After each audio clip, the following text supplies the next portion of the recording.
ठंडी सुबह की पहली बस में बैठा वो आदमी जानता था कि ये सफर शहर तक नहीं जाएगा। ये बस उसे उस जगह ले जा रही थी जहां से वो सालों पहले बिना लौटे चला गया था। सुबह अभी पूरी तरह जागी नहीं थी। बस स्टैंड की पीली रोशनी धुंध के भीतर अटकी हुई थी और हवा में ठंड के साथ कोई पुराना सवाल भी बह रहा था, जैसे रात कुछ कहकर गई हो और सुबह उसे पूरा करने आई हो।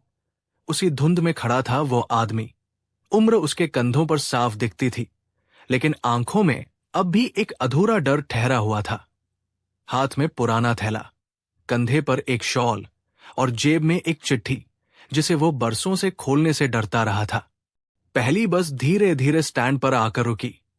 इंजन की आवाज बहुत हल्की थी, लेकिन उसके भीतर कुछ जोर से हिल गया, क्योंकि वो जानता था कुछ बसें रोज चलती हैं और कुछ बसें इंसान को उसके अपने सच की तरफ ले जाती है, बिना पूछे, बिना लौटने का रास्ता छोड़े। ठंडी सुबह अक्सर कुछ ऐसा छुपाए होती है जो रात भर दिल के किसी कोने में जागता रहता है। कभी कभी सबसे पहली बस सिर्फ रास्ता नहीं ले जाती, वो किसी भूली हुई जिंदगी की याद भी उठा ले जाती है। गांव के उस पुराने बस स्टैंड पर सुबह हमेशा धीरे उतरती थी, जैसे उसे भी नींद से उठने में वक्त लगता हो।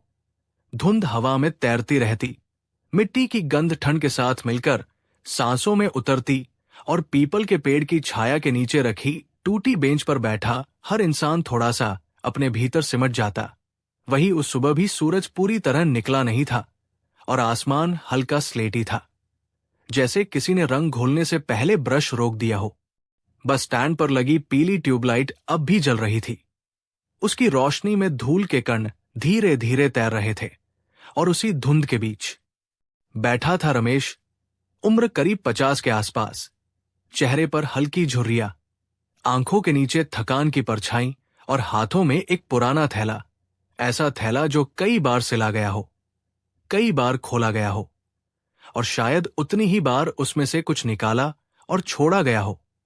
रमेश उस बेंच पर इस तरह बैठा था जैसे बस का इंतजार नहीं कर रहा, बल्कि किसी फैसले को टाल रहा हो। उसके पैरों के पास एक स्टील का लोटा रखा था जिसमें आधा पानी था और पास ही जमीन पर एक पुरानी चादर लिपटी हुई थी। वही चादर जो उसने हर सफर में साथ रखी थी, ठंड से नहीं बल्कि आदत से। बस स्टैंड पर और भी लोग थे, लेकिन सब अपने अपने कोने में खामोशी ओढ़े हुए। कोई चाय की भाप में खोया था, कोई अखबार के कोरे पन्ने पलट रहा था और कोई बस की हेडलाइट को ऐसे देख रहा था जैसे वही उसकी मंजिल हो। तभी दूर से बस की धीमी सी आवाज आई, इंजन की घरघराहट, जैसे कोई बूढ़ा आदमी गहरी सांस ले रहा हो। वो पहली बस थी, शहर जाने वाली, रोज की तरह समय से थोड़ी देर से, लेकिन उतनी ही भरोसेमंद। रमेश ने सिर उठाया, आंखों में हल्की सी चमक आई और फिर जैसे याद आ गया हो कुछ, उसने फिर नजरें झुका ली। उसके मन में वही सवाल घूम रहा था जो पिछले कई दिनों से उसे सोने नहीं देता था। क्या हर सफर वापस आने के लिए होता है या कुछ सफर सिर्फ छोड़ने के लिए होते हैं? ठंडी हवा ने उसकी शॉल को हल्का सा हिलाया, वही शॉल जो उसकी पत्नी ने सालों पहले बुनकर दी थी जब बच्चे छोटे थे और घर में हंसी ज्यादा थी। अब वो शॉल बस गर्मी नहीं देती थी, वो एक बीता हुआ समय ओढ़ा देती थी। बस स्टैंड की दीवार पर एक पुराना पोस्टर चिपका था, किनारे से फटा हुआ, किसी सरकारी योजना का, जिस पर लिखा था नई शुरुआत। रमेश ने उसे देखा और हल्की सी मुस्कान उसके होठों पर आई, जैसे कोई मजाक याद आ गया हो। नई शुरुआत, उसने मन ही मन दोहराया। उसकी उंगलियां अपने थैले के भीतर गई और एक मुड़ा हुआ लिफाफा बाहर निकला। लिफाफा पुराना था, कोने घिस चुके थे, उस पर किसी का नाम लिखा था, लेकिन लिखावट धुंधली हो चुकी थी। रमेश ने उसे खोला नहीं, बस हथेली पर रखकर थोड़ी देर देखा, जैसे वो कागज नहीं, कोई सवाल हो। तभी पास से गुजरते चाय वाले ने आवाज दी, भैया चाय? रमेश ने सिर हिलाया। चाय का कुल्हड़ हाथ में आते ही उसकी उंगलियों की ठंड थोड़ी कम हुई, भाप चेहरे से टकराई और आंखें अपने आप बंद हो गई। उसी भाप में उसे एक और सुबह याद आ गई, कई साल पहले की, जब इसी बस स्टैंड पर वो जल्दी जल्दी खड़ा था, कंधे पर बैग, आंखों में सपने और मन में जल्दबाजी। उस दिन भी ठंड थी, लेकिन उसके भीतर गर्मी थी। शहर जाने की, कुछ बनने की, कुछ साबित करने की। उस दिन उसने पीछे मुड़कर नहीं देखा था। मां दरवाजे पर खड़ी थी, हाथ में टिफिन और आंखों में अनकहा सवाल। लेकिन उसने कहा था, शाम तक लौट आऊंगा। और वो शामें सालों में बदल गई। रमेश की आंखें खुली। चाय अब आधी रह गई थी और बस स्टैंड की घड़ी ने 5:20 दिखाए। बस अब पास आ चुकी थी। उसकी हेडलाइट धुंध को चीरती हुई सीधे रमेश के चेहरे पर पड़ी, जैसे कोई पूछ रहा हो, चलोगे या यही रहोगे? रमेश उठा, थैला कंधे पर डाला, चादर को ठीक से मोड़ा और फिर एक पल के लिए रुक गया। उसने पीछे देखा। बस स्टैंड का वही कोना, वही बेंच, वही पेड़ और वही ठंड। लेकिन उसे लगा जैसे ये जगह कुछ कह रही हो, जैसे दीवारों में, हवा में, मिट्टी में कुछ अटका हो। उसने जेब से एक सिक्का निकाला और बेंच के नीचे रख दिया। खुद नहीं जानता क्यों, शायद इसलिए कि कुछ छोड़ना जरूरी था। बस का दरवाजा खुला। कंडक्टर ने बिना देखे कहा, शहर? रमेश ने धीरे से कहा, हाँ, और सीढ़ी पर पैर रखते ही उसके भीतर कुछ हिल गया, जैसे कोई बंद दरवाजा खड़खड़ा उठा हो। बस के अंदर सीटें ठंडी थी, खिड़की से बाहर वही धुंध, वही सुबह। लेकिन अब वो चल रही थी। बस धीरे धीरे आगे बढ़ी और रमेश ने खिड़की के शीशे पर उंगली से एक लकीर खींच दी, जैसे नाम लिख रहा हो या शायद मिटा रहा हो। उसे नहीं पता था कि ये सफर उसे कहां ले जाएगा, लेकिन इतना जरूर जानता था कि ये बस सिर्फ शहर नहीं, उसके भीतर के किसी पुराने सवाल की ओर जा रही है। इंजन की आवाज अब लय में थी। आंखें भारी होने लगी थी और ठंडी सुबह ने धीरे धीरे उसे अपनी गोद में लेना शुरू कर दिया, जैसे कह रही हो, अभी सब कुछ साफ होना बाकी है, लेकिन फिलहाल बस चलती रहने दो। बस की खिड़की से बाहर धुंध धीरे धीरे पीछे छूट रही थी, जैसे कोई पुरानी याद चुपचाप विदा ले रही हो। सड़क के दोनों ओर फैले खेतों पर ओस की पतली परत चमक रही थी और कहीं कहीं जलती हुई आग के पास बैठे लोग हाथ सेंकते दिख जाते थे। रमेश की आंखें आधी बंद थी, लेकिन नींद पूरी तरह नहीं आई थी। वो उस अवस्था में था जहां इंसान जाग भी नहीं पाता और सो भी नहीं पाता। बस इंजन की लगातार चलती आवाज उसके भीतर किसी भूली हुई धड़कन को छेड़ रही थी।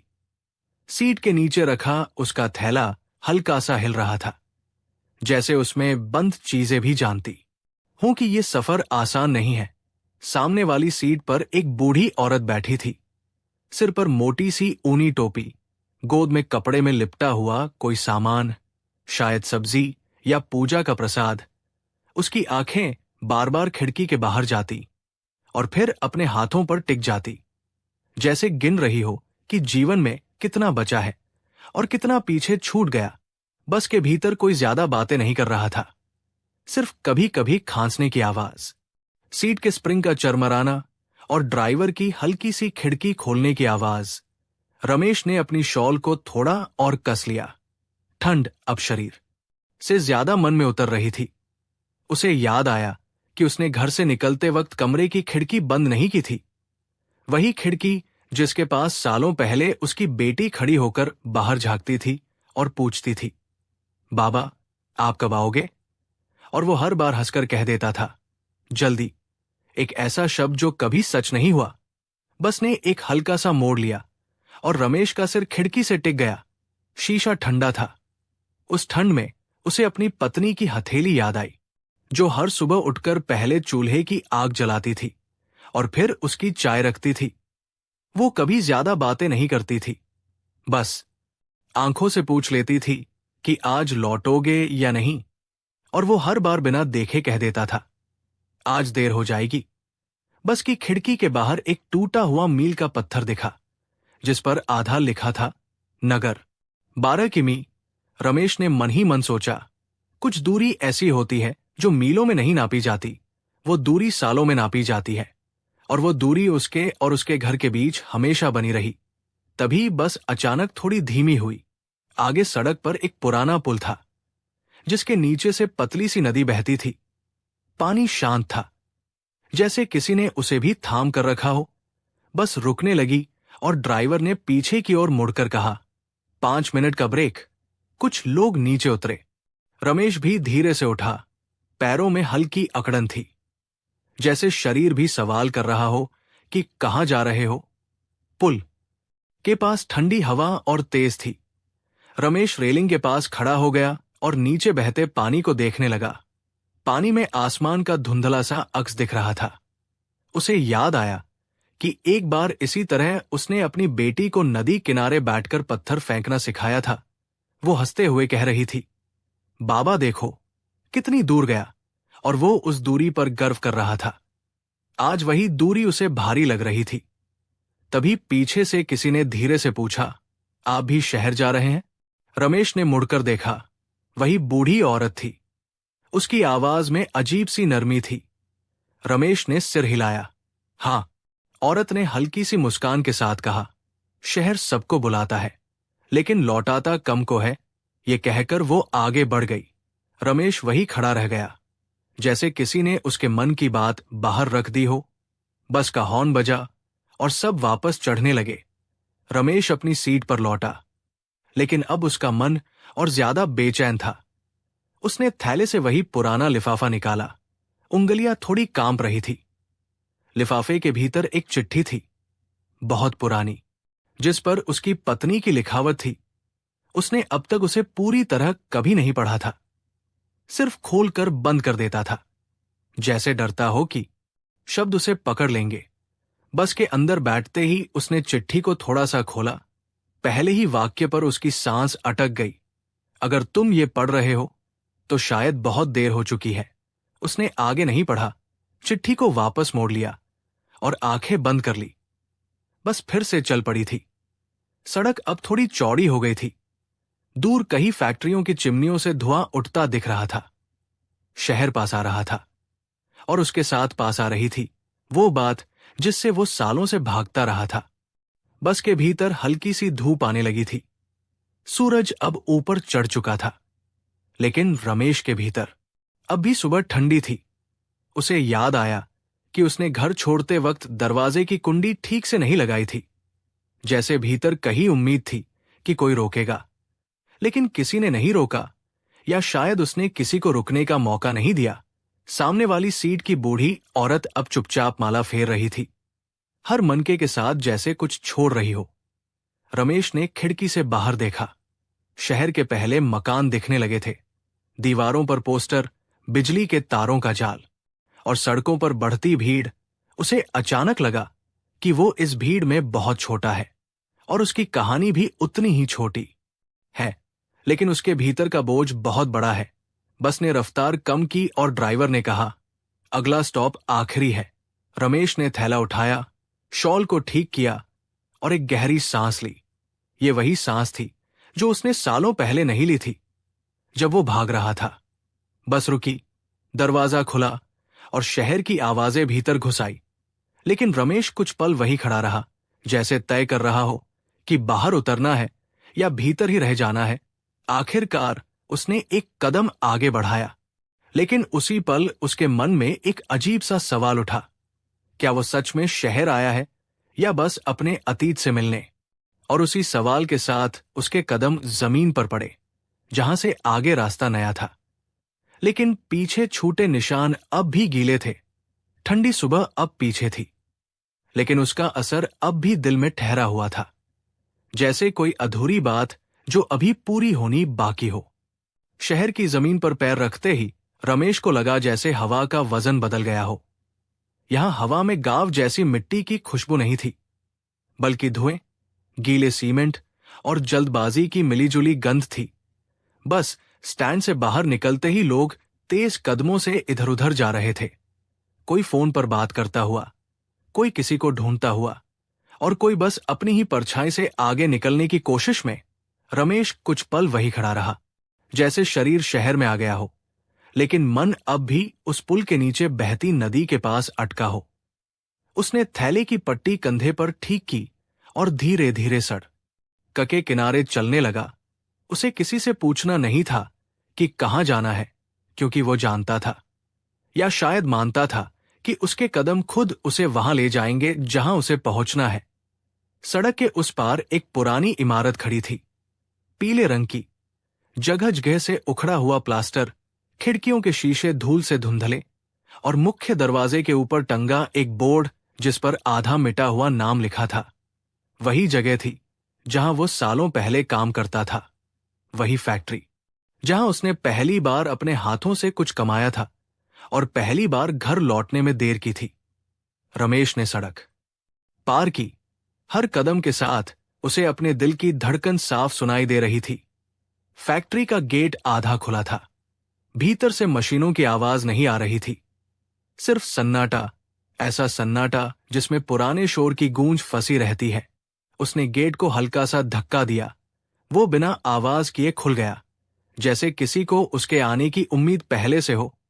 अंदर आंगन में सूखे पत्ते बिखरे थे और बीच में वही पुराना नीम का पेड़ खड़ा था, जिसकी छाव में वो दोपहर का खाना खाता था।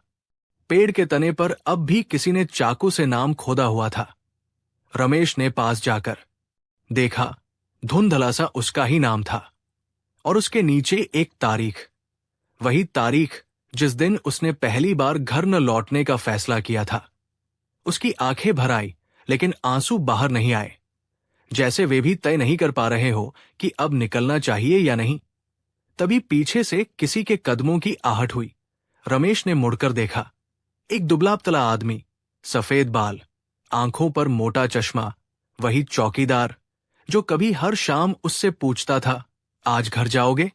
आदमी ने रमेश को कुछ पल देखा, फिर धीरे से कहा, तुम रमेश? रमेश ने सिर हिलाया। शब्द गले में अटक गए। चौकीदार ने हल्की सी सांस ली, जैसे कोई पुरानी फाइल बंद कर दी हो। सोचा था तुम नहीं आओगे, उसने कहा। रमेश ने जमीन की ओर देखा। मुझे भी यही लगता था।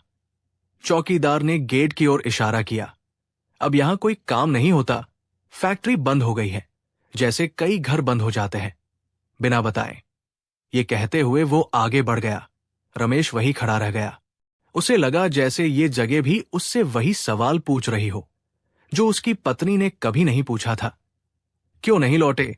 उसने थैले से लिफाफा फिर निकाला, उंगलियों से कागज की सिलवटों को सहलाया, और इस बार खुद से कहा कि अब और नहीं टाल सकता। उसने पास की टूटी सीढ़ी पर बैठकर चिट्ठी खोली। अक्षर थोड़े टेढ़े थे, लेकिन भाव साफ। रमेश, मैं जानती हूं तुम लौटना चाहते हो, लेकिन लौटने से पहले खुद से मिलना जरूरी है। घर वही है, लेकिन मैं हर दिन खिड़की से उसी रास्ते को देखती हूं जहां से तुम गए थे। अगर कभी लगे कि ठंड ज्यादा हो गई है, तो समझ लेना कि मैं अब भी उसी शॉल में तुम्हारा इंतजार कर रही हूं। रमेश की सांस भारी हो गई। उसे याद आया कि वो शॉल वो अपने साथ लाया है। उसने थैले से निकालकर उसे गोद में रखा। शॉल अब सिर्फ ऊन नहीं थी, वो एक अधूरा वाक्य थी जिसे उसने सालों से पूरा नहीं किया था।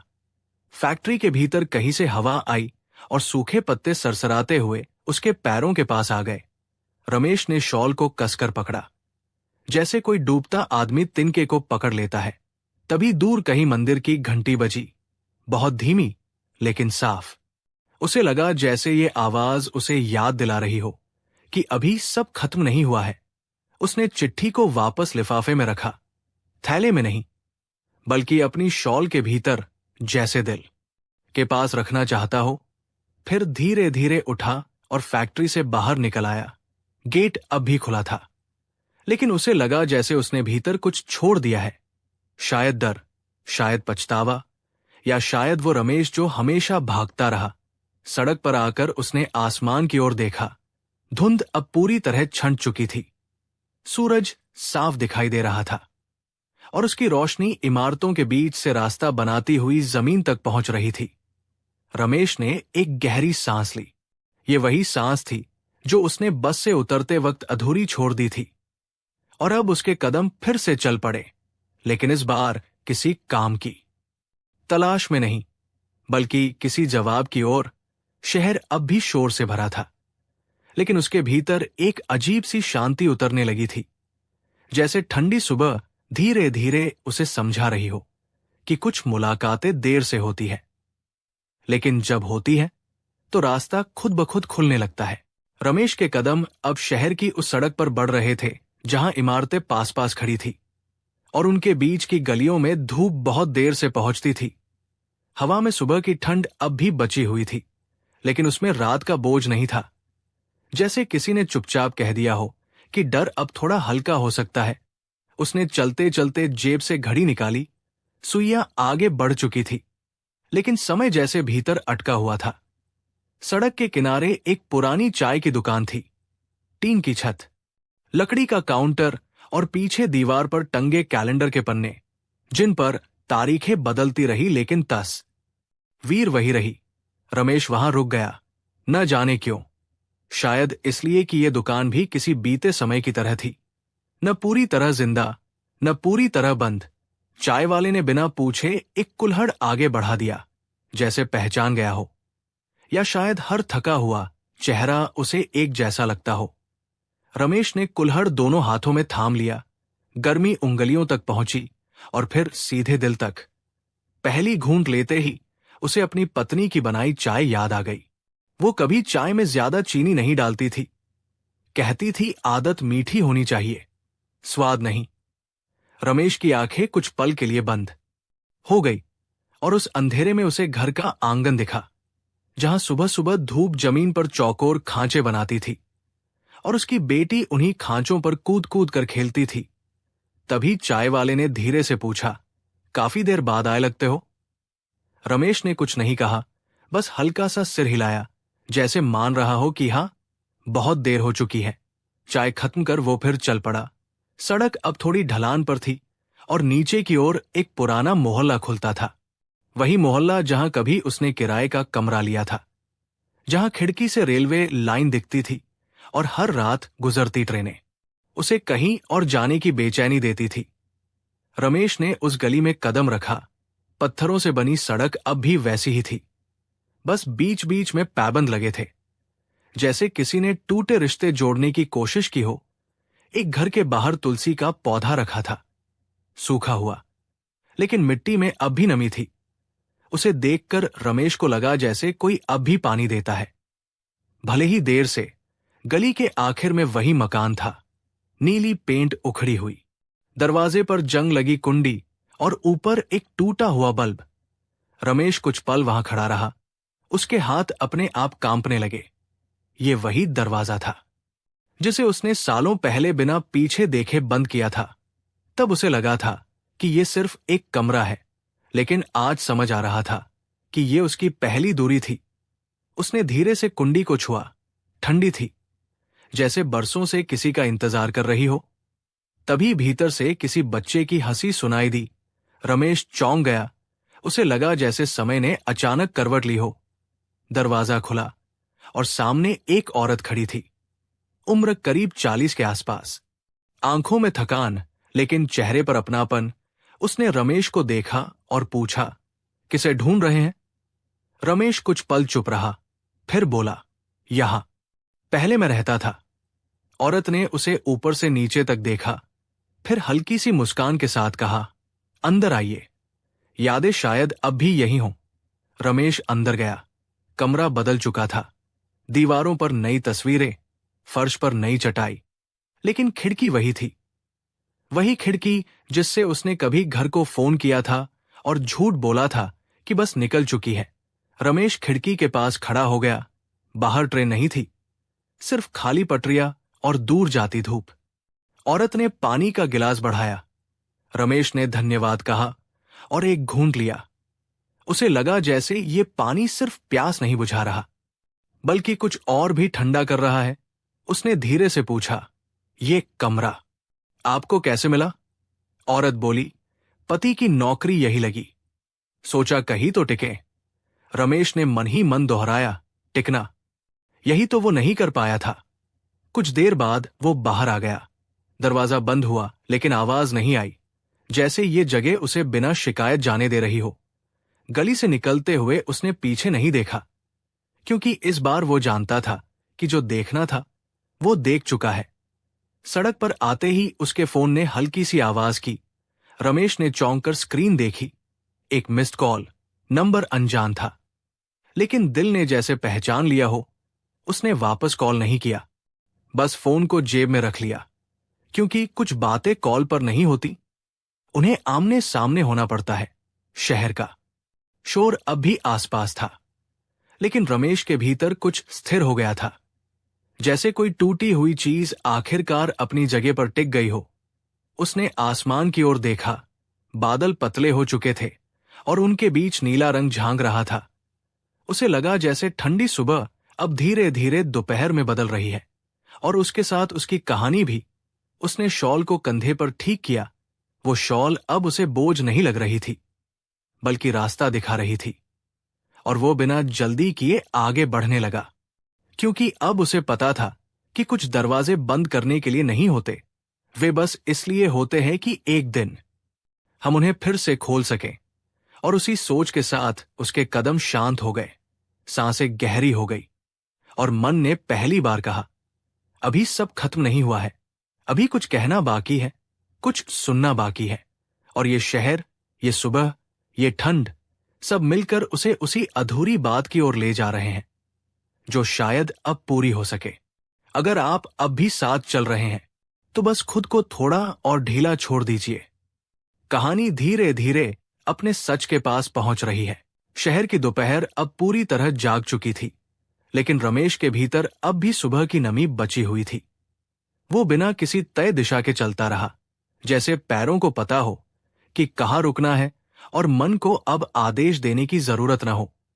सड़क के किनारे लगे पेड़ों की पत्तियां हल्की हवा में हिल रही थी, और उनके नीचे बैठी बूढ़ी दीवारें धूप के टुकड़े समेट रही थी।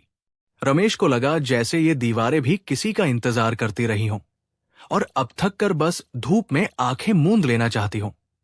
चलते चलते वो एक छोटे से पार्क के पास आ गया, जहां बीच में एक जंग लगा झूला था और बगल में टूटी सी स्लाइड।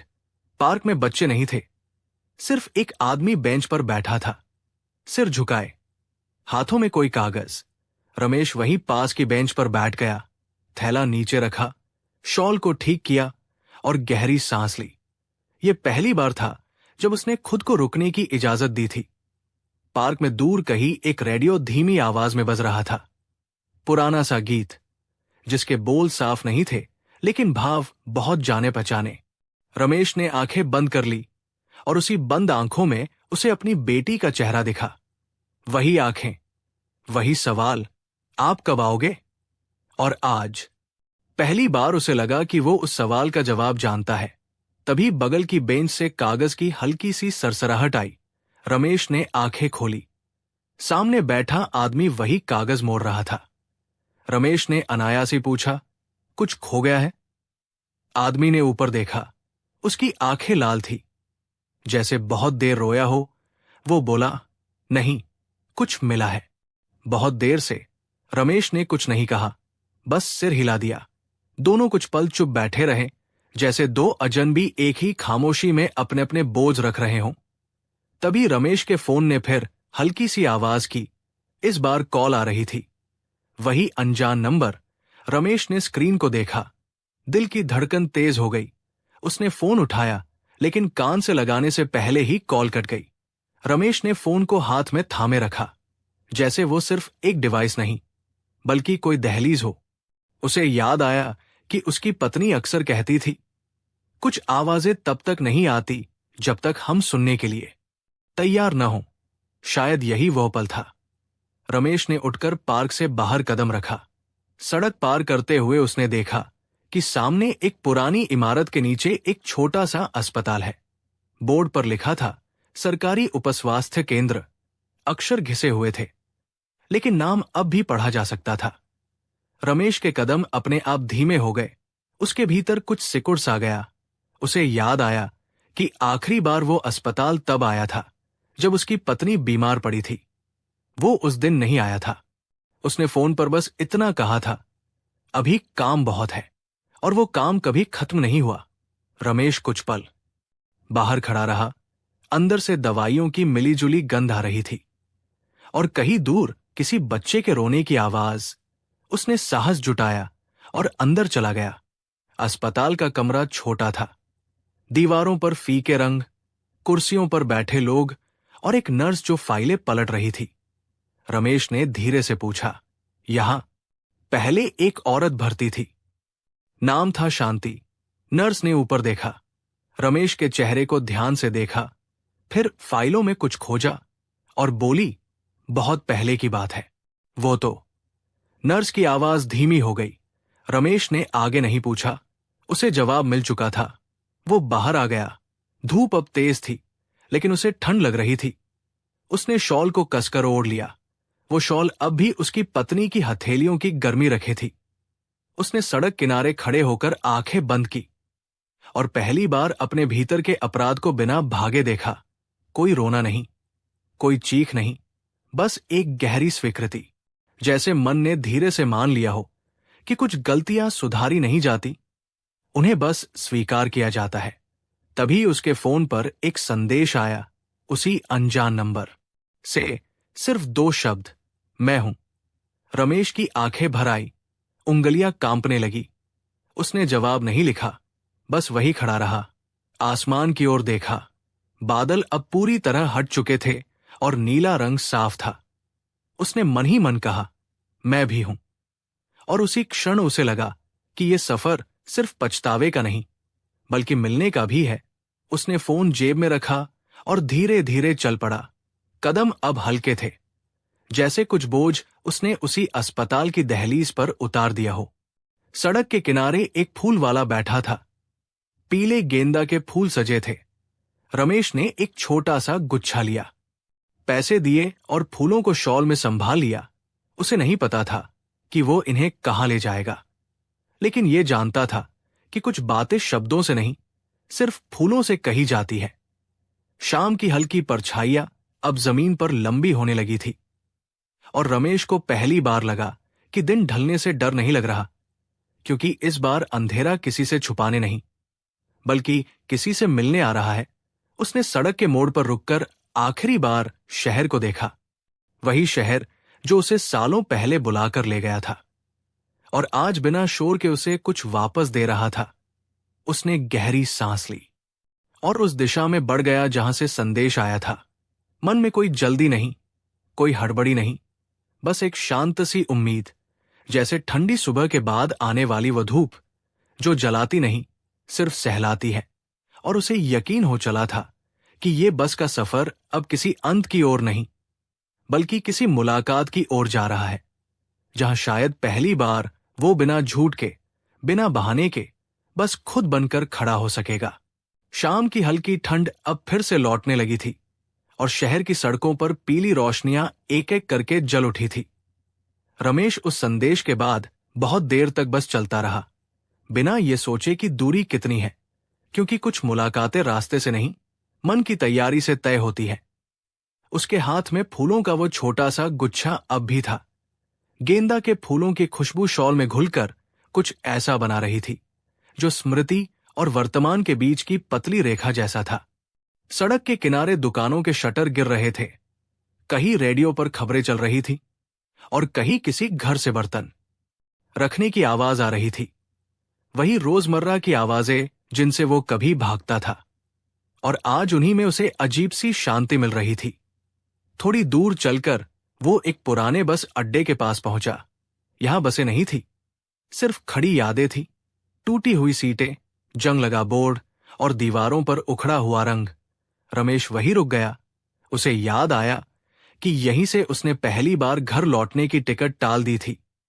यही खड़े होकर उसने फोन किया था और कहा था कि बस छूट गई है, जबकि बस कभी आई ही नहीं थी। वो उसी जगह खड़ा होकर अब खुद को देख रहा था, जैसे समय ने एक आईना रख दिया हो। तभी पास की चाय की दुकान से किसी ने आवाज दी, भैया बैठिए। रमेश बिना कुछ कहे वहां बैठ गया। दुकान का मालिक उम्र में उससे थोड़ा बड़ा था, आंखों में थकान लेकिन व्यवहार में अपनापन। उसने चाय रखी और कहा, शाम की चाय देर से पी जाए तो बातें ज्यादा साफ होती है। रमेश ने हल्की सी मुस्कान दी। चाय की भाप में उसे फिर वही सुबह दिखी जब वो गांव से निकला था। फर्क बस इतना था कि अब वो भाग नहीं रहा था, वो ठहर रहा था। चाय खत्म होते ही उसने पैसे रखे और उठ खड़ा हुआ। तभी उसके फोन पर फिर एक संदेश आया। इस बार बस इतना लिखा था, पास ही हूं। रमेश का दिल तेज धड़कने लगा। उसने आसपास देखा, लोग आ जा रहे थे, लेकिन किसी चेहरे में वो परिचय नहीं दिखा जिसे उसका मन ढूंढ रहा था। उसने सड़क पार की और एक संकरी गली में मुड़ गया। गली में पीली रोशनी वाला एक स्ट्रीट लैंप जल रहा था। उसकी रोशनी में धूल के कण साफ दिख रहे थे, जैसे हवा भी ठहर कर कुछ देख रही हो। गली के आखिर में एक पुराना सा मकान था। दरवाजा आधा खुला, भीतर से हल्की रोशनी बाहर आ रही थी। रमेश के कदम अपने आप धीमे हो गए। उसे लगा जैसे ये वही दरवाजा है जिसके सामने वो सालों पहले खड़ा होकर भी अंदर नहीं गया था। उसने फूलों को ठीक से संभाला, शॉल को कंधे पर सहेजा और धीरे से दरवाजे पर दस्तक दी, बहुत हल्की, जैसे डर रहा हो कि आवाज ज्यादा ना हो जाए। कुछ पल कोई जवाब नहीं आया। फिर भीतर से कुंडी की आवाज आई और दरवाजा थोड़ा और खुल गया। सामने एक औरत खड़ी थी। उम्र अब बढ़ चुकी थी, बालों में सफेदी, चेहरे पर समय की रेखाएं, लेकिन आंखें वही थी, गहरी, शांत और पहचान से भरी हुई। रमेश कुछ कह नहीं पाया, शब्द जैसे रास्ता भूल गए हों। औरत ने भी कुछ नहीं कहा, बस उसे देखती रही, बहुत देर तक, जैसे देख देख कर यकीन कर रही हो कि ये सपना नहीं है। फिर उसने बहुत धीमे से कहा, आ गए? रमेश की आंखों से आंसू बह निकले। उसने सिर हिलाया और बस इतना कह पाया, हां। भीतर का कमरा छोटा था, साफ। दीवार पर एक पुरानी घड़ी टिक टिक कर रही थी और खिड़की के पास वही कुर्सी रखी थी जिस पर वो कभी बैठकर बाहर देखा करता था।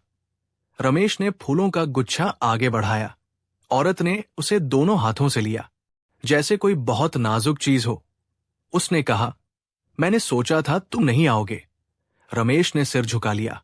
मैं भी यही सोचता रहा। कमरे में खामोशी फैल गई, लेकिन वो खामोशी भारी नहीं थी। वो उस तरह की थी जिसमें सालों की बातें बिना बोले सुनी जाती है। बाहर सड़क की आवाजें थी, लेकिन कमरे के भीतर समय जैसे थम गया था।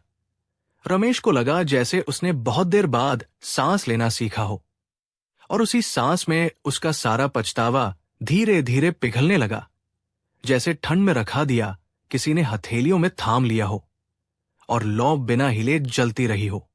कमरे की खामोशी अब शब्दों से भारी हो चली थी, लेकिन किसी ने उसे तोड़ने की जल्दी नहीं की, जैसे दोनों जानते हो कि कुछ चुप्पियां बोलने से पहले सुनी जाती है।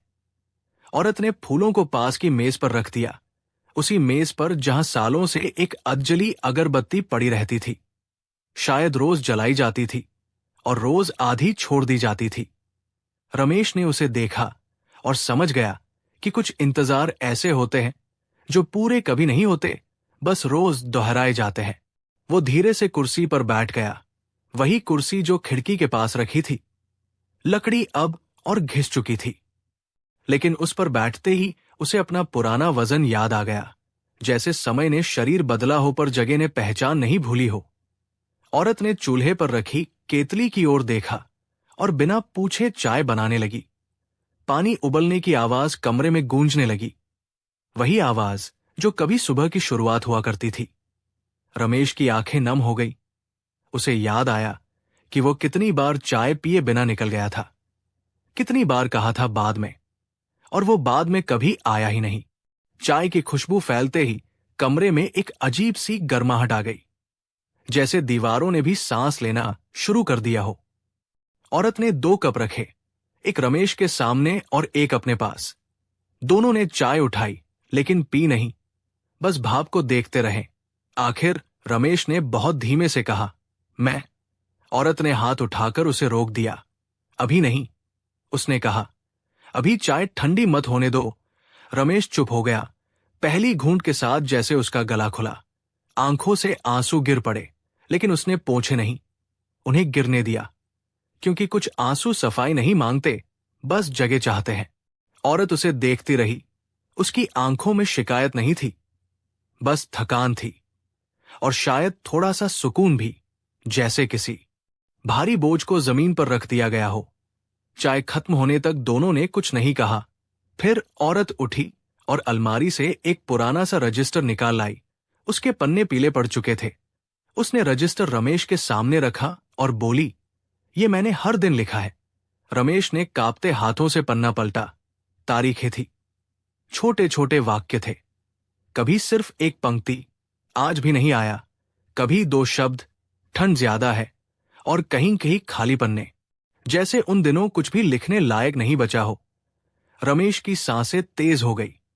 उसने रजिस्टर बंद करना चाहा, लेकिन औरत ने धीरे से कहा, पूरा देख लो, अब डरने की जरूरत नहीं। रमेश ने आखिरी पन्ना पलटा। वहां लिखा था, आज संदेश आया, बस दो शब्द, मैं हूं, शायद अब लौट आए। रमेश ने सिर झुका लिया। उसके भीतर की आखिरी दीवार भी दरकने लगी। उसने बहुत धीमे से कहा, मैं माफी मांगने नहीं आया। औरत ने उसकी ओर देखा। तो फिर? रमेश की आवाज कांप रही थी, मैं बस अब झूठ नहीं बोलना चाहता। औरत की आंखों में नमी आ गई। उसने सिर हिलाया, इतना काफी है। बाहर गली में किसी बच्चे के हंसने की आवाज आई। रमेश ने खिड़की से देखा। दो बच्चे खेल रहे थे, बिना किसी डर के, बिना किसी हिसाब के। और उसे लगा जैसे जीवन फिर से उसी बिंदु पर लौट आया हो जहां से उसने मोड़ लिया था। फर्क बस इतना था कि अब वो मुड़ नहीं रहा था, बल्कि ठहर कर देख रहा था। कमरे में रखी घड़ी ने 7 बजाए। टिक टिक की आवाज पहले से साफ थी, जैसे समय अब भाग नहीं रहा था, बस चल रहा था। औरत ने धीमे से कहा, रात यही। रुक जाओ। रमेश ने बिना सोचे सिर हिलाया, जैसे ये सवाल कभी था ही नहीं। उसने शॉल उतारी और कुर्सी की पीठ पर रख दी। वही शॉल जो बरसों तक बोझ थी, अब किसी भरोसे की तरह वहां टंगी थी। और जैसे ही उसने आंखें बंद की, पहली बार नींद उसके पास आई, बिना डर के, बिना सवाल के। बस एक गहरी, शांत, सुकून भरी नींद, जैसे किसी ने बहुत पुरानी भूल को आखिरकार थाम लिया हो और कह दिया हो, अब सो जाओ, सुबह बाकी है। सुबह की पहली रोशनी बहुत धीरे कमरे में उतरी, जैसे डर रही हो कि कहीं नींद टूट न जाए। खिड़की के पर्दे आधे खुले थे और उनके बीच से आती धूप ने दीवार पर हल्की सी लकीर बना दी थी। रमेश की आंखें खुली तो कुछ पल उसे समझ ही नहीं आया कि वो कहाँ है। फिर कमरे की पहचान लौट आई, वही घड़ी, वही कुर्सी, वही शॉल। और भीतर कहीं बहुत गहरी शांति, ऐसी शांति जो लंबी थकान के बाद ही आती है। उसने करवट बदली और देखा कि औरत पहले से जाग चुकी थी। रसोई में बर्तनों की धीमी आवाज आ रही थी। कोई जल्दी नहीं थी उन आवाजों में, बस रोजमर्रा का भरोसा था। रमेश धीरे से उठा। उसके पैरों में कल जैसी थकान नहीं थी, जैसे रात ने कुछ बोझ अपने पास रख लिया हो। वो दरवाजे के पास रुका और रसोई की ओर देखा। औरत चूल्हे के पास खड़ी थी, वही पुरानी साड़ी, वही शांत चाल। उसने बिना पीछे देखे कहा, चाय बनने वाली है। रमेश के होठों पर हल्की सी मुस्कान आई। ये वाक्य कोई सूचना नहीं था, ये लौट आने का संकेत था। वो मेज पर बैठ गया। मेज की सतह पर अब भी पुराने निशान थे, चाय के कपों के, किताबों के और शायद कोहनियों के भी। औरत ने चाय रखी। इस बार कप अलग नहीं थे, दोनों एक जैसे थे। रमेश ने पहली घूंट ली और महसूस किया कि स्वाद वही है, न ज्यादा मीठा, न ज्यादा कड़वा, ठीक वैसा जैसा होना चाहिए। कुछ देर दोनों चुप बैठे रहे। फिर औरत ने धीरे से पूछा, आज क्या करोगे? रमेश कुछ पल सोचता रहा। यह सवाल उसे अजीब लगा, क्योंकि बरसों बाद किसी ने उससे आज के बारे में पूछा था। उसने कहा, कुछ नहीं, बस चलना है। औरत ने सिर हिलाया, जैसे समझ गई हो। नाश्ते के बाद रमेश बाहर निकला। गली में सुबह की हलचल शुरू हो चुकी थी। दूधवाला, स्कूल जाते बच्चे और खिड़कियों से झांकते चेहरे, सब कुछ सामान्य था। और उसी सामान्य में उसे अजीब सा अपनापन महसूस हुआ। वो बिना दिशा के चलता रहा, लेकिन इस बार शहर उसे पराया नहीं लगा, जैसे रात में कही गई बातें अब सड़कों पर भी फैल गई हों। वो उसी पार्क के पास पहुंचा जहां कल बैठा था। झूला अब भी खाली था, लेकिन आज उस पर धूप थी। रमेश ने झूले को हल्का सा धक्का दिया। वो चरमराया और फिर रुक गया, जैसे उसे भी आदत न हो हिलने की। बेंच पर बैठकर उसने शॉल को गोद में रखा और आंखें बंद कर ली। भीतर से आवाज आई, पछतावे की नहीं, बल्कि स्वीकार की। उसे याद आया कि उसने बेटी को कभी सही तरह से अलविदा नहीं कहा था, मां को कभी लौटने की तारीख नहीं दी थी, और खुद को कभी सच नहीं बताया था। लेकिन आज पहली बार ये सब याद करना दर्द नहीं दे रहा था, बल्कि जैसे किसी पुराने जख्म पर हवा लग रही हो। तभी पास से एक बच्चा दौड़ता हुआ निकला और हंसते हुए बोला, अंकल, झूला धक्का दोगे? रमेश ने आंखें खोली। बच्चे की आंखों में वही निडर चमक थी। उसने झूले को धक्का दिया। बच्चा हंसा। रमेश भी हंस पड़ा। बहुत हल्की हंसी, लेकिन सच्ची। कुछ दूर जाकर वो रुका, अपनी जेब से फोन निकाला। बहुत देर तक उसे देखता रहा। फिर एक नंबर मिलाया। उधर से आवाज आई, थोड़ी हैरान, थोड़ी रुकी हुई, बाबा? रमेश ने आंखें बंद कर ली। हां, बस इतना ही कहा। कोई सफाई नहीं, कोई कहानी नहीं। फोन के उस पार कुछ पल खामोशी रही। फिर सांसों की आवाज आई, आप ठीक हो? रमेश ने आसमान की ओर देखा। नीला साफ था। हां, उसने कहा, और यह पहली बार पूरा था। कॉल कट गई, लेकिन दिल में कुछ जुड़ गया था। वो उसी रास्ते से वापस चल पड़ा। कदम अब भारी नहीं थे, और जब वो कमरे में लौटा तो औरत खिड़की के पास बैठी थी, बाहर देखती हुई। रमेश ने धीरे से कहा, मैं आज कहीं नहीं जाऊंगा। औरत ने उसकी ओर देखा। उसकी आंखों में कोई सवाल नहीं था, बस एक शांत स्वीकार, जैसे सुबह ने रात को माफ कर दिया हो। और कमरे में फिर वही सुकून लौट आया। ऐसा सुकून जो किसी अंत का नहीं, बल्कि धीरे धीरे शुरू होने वाले दिन का होता है। दिन अब पूरी तरह खुल चुका था, और कमरे में धूप खिड़की से भीतर आकर फर्श पर एक शांत चौकोर बना चुकी थी। रमेश उसी धूप के पास बैठा था, पीठ दीवार से टिकी हुई, जैसे पहली बार उसे कहीं टिकने की जगह मिली हो। औरत रसोई में कुछ काम कर रही थी। बर्तनों की हल्की आवाजें इस घर को फिर से घर जैसा बना रही थी। रमेश के हाथ में फोन था। स्क्रीन बंद थी, लेकिन उंगलियां उसे थामे हुए थी, जैसे अभी भी उस आवाज की गर्मी बची हो जो थोड़ी देर पहले आई थी। बाबा, वो शब्द उसके भीतर बार बार गूंज रहा था, बिना किसी शिकायत के, बिना किसी सवाल के, सिर्फ एक पहचान की तरह। रमेश को याद आया कि जब बेटी छोटी थी तो वो उसे कंधों पर बैठाकर इसी शहर की गलियों में घूमता था। तब शहर बड़ा नहीं लगता था, क्योंकि कंधों पर बैठी हंसी सब कुछ छोटा कर देती थी। वो हंसी कब उतरी उसे पता ही नहीं चला। शायद तभी जब वो काम और बहानों में भारी होता चला गया। बाहर गली में कोई दरवाजा बंद होने की आवाज आई। फिर किसी ने साइकिल की घंटी बजाई। सब कुछ सामान्य था, लेकिन रमेश के भीतर कुछ धीरे धीरे खुल रहा था, जैसे किसी पुराने ताले की चाबी मिल गई हो। औरत कमरे में आई। हाथ में कपड़ा था। उसने कहा, दोपहर में डॉक्टर को दिखाना है। रमेश ने चौंक कर उसकी ओर देखा। तुम्हें? औरत ने हल्की मुस्कान के साथ सिर हिलाया। अब उम्र का हिसाब रखना पड़ता है। रमेश को भीतर एक हल्की सी टीस महसूस हुई। ये वही हिसाब था जिसे वो हमेशा बाद में करता रहा। उसने तुरंत कहा, मैं चलूंगा साथ।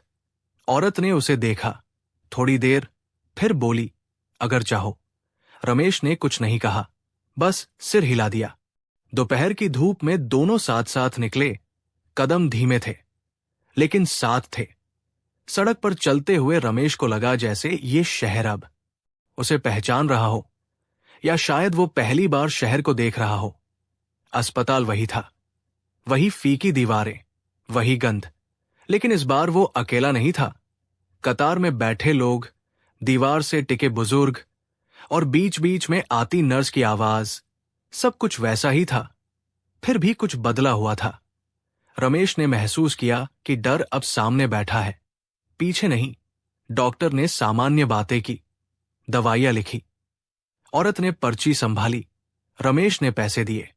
ये कोई बड़ा काम नहीं था, लेकिन उसके लिए ये किसी परीक्षा से कम नहीं लगा। बाहर निकलते हुए उसने देखा कि अस्पताल के सामने एक पेड़ के नीचे कोई बच्चा पतंग का धागा सुलझा रहा था। उलझा हुआ, फिर भी मुस्कुराता हुआ। रमेश रुक गया। उसे लगा जैसे ये दृश्य कुछ कह रहा हो कि धागे सुलझाए जा सकते हैं, अगर हाथ काम पे नहीं। घर लौटते वक्त औरत ने कहा, शाम को मंदिर चलेंगे। रमेश ने पहली बार बिना सोचे जवाब दिया, ठीक है। मंदिर की घंटियों की आवाज शाम होते होते हवा में घुलने लगी। दीपक जले, लोग आए गए। रमेश औरत के साथ खड़ा था, हाथ जोड़कर, आंखें बंद किए। उसके मन में कोई मांग नहीं थी, बस एक मौन धन्यवाद था कि उसे अभी भी खड़े होने का मौका मिला है। घर लौटकर उसने शॉल को तह करके अलमारी में रखा, बहुत संभाल कर, जैसे अब उसे हर वक्त ओढ़ने की जरूरत नहीं थी। रात को खाना चुपचाप खाया गया, लेकिन यह चुप्पी अब खाली नहीं थी। इसमें थकान नहीं, सिर्फ सुकून था। सोने से पहले रमेश ने फोन उठाया, एक छोटा सा संदेश लिखा, बहुत साधारण, कल मिलेंगे। भेजते वक्त उंगलियां नहीं कांपी, जैसे मन अब भाग नहीं रहा था। बाहर रात उतर आई थी, वही शहर, वही रोशनियां, लेकिन रमेश के भीतर एक हल्की सी लौ जल रही थी। न बहुत तेज, न बहुत कमजोर, बस इतनी कि रास्ता दिखता रहे। और वो उसी रोशनी में आंखें बंद करके सो गया, इस भरोसे के साथ कि सुबह फिर आएगी। और इस बार वो कहीं जाएगा नहीं, बल्कि किसी के पास पहुंचेगा। सुबह इस बार बिना किसी जल्दबाजी के आई, जैसे जानती हो कि इस घर में अब भागने वाला कोई नहीं है। खिड़की से आती धूप ने रमेश की आंखों पर हल्की दस्तक दी और उसने बिना हड़बड़ी के आंखें खोली। कमरे में वही परिचित सादगी थी।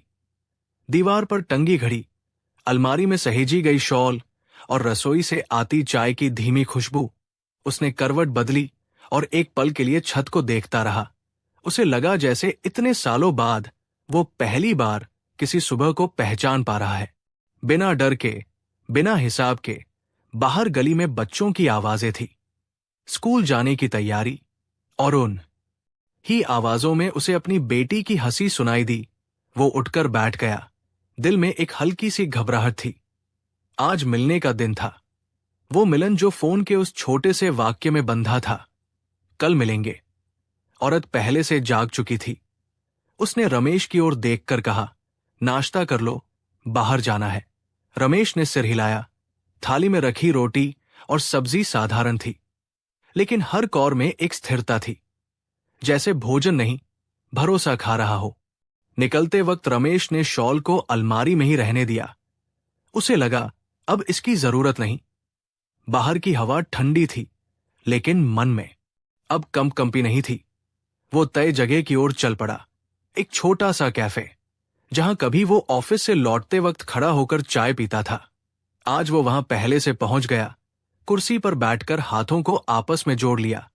कैफे के शीशे से बाहर देखता रहा। हर गुजरता चेहरा उसे अनजाना और जाना पहचाना दोनों लग रहा था। तभी दरवाजे की घंटी बजी। रमेश ने सिर उठाया। सामने एक युवती खड़ी थी, सादे कपड़े, बाल खुले हुए, आंखों में झिझक और उम्मीद का अजीब सा मेल। वही आंखें जो उसने बचपन में देखी थी, बस अब उनमें सवालों की जगह अनुभव आ गया था। रमेश खड़ा हो गया। शब्द फिर से गले में अटक गए। युवती ने धीरे से कहा, बाबा, और उसी एक शब्द ने सालों की दूरी को कुछ पलों में समेट दिया। रमेश की आंखें भर आई। उसने हाथ आगे बढ़ाए, लेकिन तुरंत रोक लिए, जैसे डर रहा हो कि कहीं ये दृश्य टूट न जाए। वो दोनों बैठ गए। कुछ पल सिर्फ कब से उठती भाप देखते रहे। फिर रमेश ने बहुत धीमे से कहा, मैं देर से आया हूं। युवती ने उसकी ओर देखा। कोई गुस्सा नहीं, कोई आरोप नहीं, बस एक थकी हुई सच्चाई। लेकिन आप आए तो? रमेश ने सिर झुका लिया। उसे लगा जैसे उसके भीतर की आखिरी माफी भी अपने आप गिर गई हो। बातचीत बहुत साधारण थी, काम, पढ़ाई, शहर की बातें, लेकिन हर वाक्य के बीच एक अधूरी कहानी सांस ले रही थी। रमेश ने अपनी बेटी को ध्यान से देखा। उसकी उंगलियों के निशान कब पर, उसकी आवाज की लय, सब कुछ नया भी था और जाना पहचाना भी। उसने जेब से एक छोटा सा लिफाफा निकाला, वही पुराना, जिसे वो बस में बार बार छूता रहा था। उसे आगे बढ़ाते हुए बोला, ये तुम्हारी मां ने लिखा था। युवती ने लिफाफा लिया, खोला नहीं, बस उसे अपने पास रख लिया, जैसे कुछ शब्दों को अभी हवा चाहिए हो। मिलने का समय बहुत लंबा नहीं था, लेकिन विदा जल्दी भी नहीं लगी। उठते वक्त युवती ने कहा, अब आप यही रहेंगे ना?